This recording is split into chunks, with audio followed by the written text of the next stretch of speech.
ನಮಸ್ತೆ. ನಾವಿವತ್ತು ಚನ್ನಪಟ್ಟಣದ TVS ಶೋರೂಮಲ್ಲಿದ್ದೀವಿ.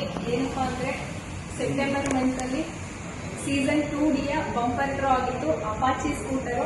ಅದನ್ನು ವಿನ್ ಆಗಿರುವಂತಹ ನಮ್ಮ ಚನ್ನಪಟ್ಟಣ ಟೌನ್ನ ಕೆಂಪೇಗೌಡ ಬಡಾವಣೆಯ ಅಶೋಕ್ ಸರ್ ಅವರು ನಮ್ಮ ಜೊತೆ ಇದ್ದಾರೆ. ಅವರಿಗೆ ಬೈಕ್ನ ಹ್ಯಾಂಡ್ ಓವರ್ ಮಾಡಿದ್ದೀವಿ. ಅವರಿಗೆ ಏನು ಅನ್ನಿಸ್ತಿದೆ ಅಂತ ಅವ್ರ ಹತ್ರನೇ ಕೇಳಿ ತಿಳ್ಕೊಳ್ಳೋಣ. ಮೇಡಮ್, ಏನು ಅನ್ನಿಸ್ತಾ ಇದೆ? ತುಂಬ ಖುಷಿ ಆಗ್ತಿದೆ. ನಮಗೆ ಫಸ್ಟ್ ಡ್ರೀಮ್ ಬಿಲ್ ಕಡೆಯಿಂದ ನಮಗೆ ಒಂದು ಚೀಟಿ ಹಾಕಿ ಅಂತ ಹೇಳಿದಾಗ ಸ್ವಲ್ಪ ಡೌಟ್ ಇದೆ. ಪಾಪ ಅವನ್ನೆಲ್ಲ ನಮ್ಮನ್ನ ನೀಟಾಗಿ ಹಾಕಿ ಯಾವುದೂ ಕಮ್ಮಿ ಆಗಲ್ಲ, ಮೋಸ ಆಗಲ್ಲ ಅಂತ ಹೇಳಿದ್ರು. ಬಟ್ ನಮ್ಗೆ ಇವತ್ತು ಬಂದಿರೋದ್ರಿಂದ ಖುಷಿ ಆಗ್ತಿದೆ, ಒಂದು ಮಕ್ಕಳು ಬಂದಿದೆ.